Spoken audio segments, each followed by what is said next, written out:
దాన్ని బట్టే నీకు వస్తుంది, నీ టాక్టిక్స్ని బట్టే నీకు వస్తుంది. నాకు తెలిసి చంద్రబాబు నాయుడిని మించినటువంటి టాక్టిక్స్ ఉన్నటువంటి వాళ్ళు ఎవరు లేరు. ఖచ్చితంగా ఆయనకు ఉంది టాక్టిక్స్. స్టేట్ కోసం వాడండి. పవన్ కళ్యాణ్ ఖచ్చితంగా మొండిగా చెప్పగలడు, ఇది నో, ఇది జరగడానికి వీల్లేదని చెప్పమని కోరుతున్నాను.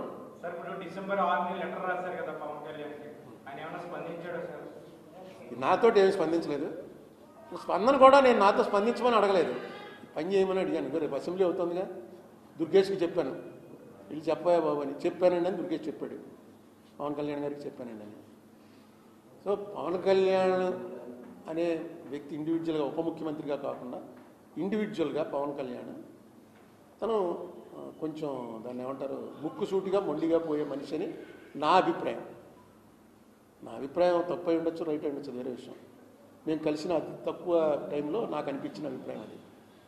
సో డెఫినెట్గా అతను ప్రెజర్ తేగలడు, ఇక్కడ తేగలడు, కేంద్రంలోనూ తేగలడు. కేంద్ర ప్రభుత్వం మీద ప్రెజర్ తేగలడు. అది చేయమని అంటున్నాను. ఇది అసలు నిజంగా దీనివల్ల ఏ పార్టీకి నష్టం.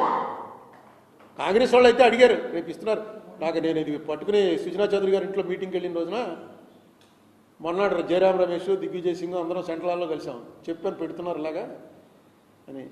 జయరాం రమేష్ అన్నాడు, పెట్టడం అది ఇన్నాళ్ళ లేటు, పెట్టించు, చాలా కరెక్ట్, అది ఎవరి తప్పో తేలిపోతుంది, ఏం జరిగిందో తేలిపోతుంది.